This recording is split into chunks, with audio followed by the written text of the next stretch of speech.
If we happen to implement a change on a gateway, so we configure the policy, we push it out to the gateway, and then the policy is completely wrong or has a major problem with it, as long as we still have our connectivity with secure internal communications between the manager and the gateway, we can modify the policy and then push it out again.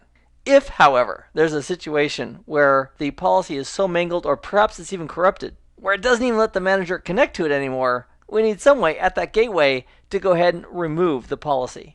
Now, be aware that if we have a policy running on a gateway and we remove that policy, we're going to be losing all the functionality that policy brought to the table.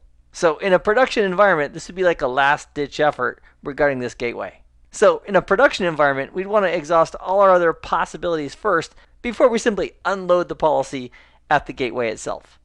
So here on DCNUG, using Smart Console, let's create a rule entry that's going to simulate a problem for us. So we'll right-click on the section called Management, and for new rule, we'll put a new rule above that.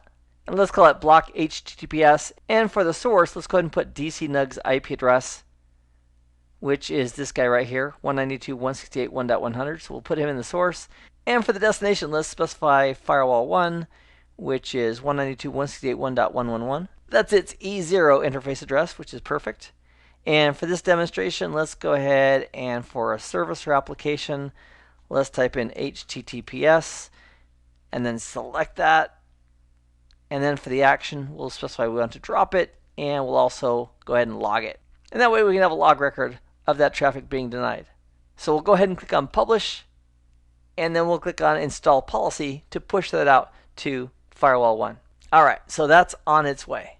So as a result of that, if we tried to use HTTPS, let me scroll back over here to the left.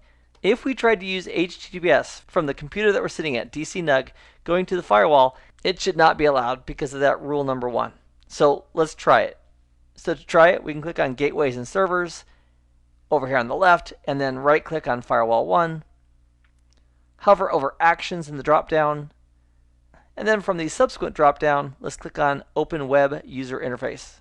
So we have a self-signed certificate, no problem. We'll click on Advanced, we'll click on Proceed, and now it shows us that this page isn't working, and that's because the firewall is not allowing it based on its policy. So for the purposes of this demo, let's just imagine that the policy is okay logically, however it's corrupted or has an issue over at the gateway.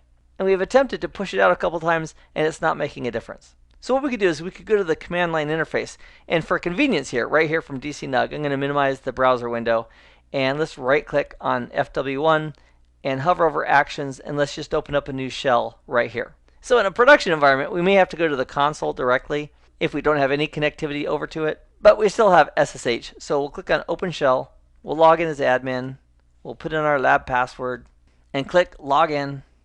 We'll accept the fingerprint, click on Yes, and let's go ahead and maximize this.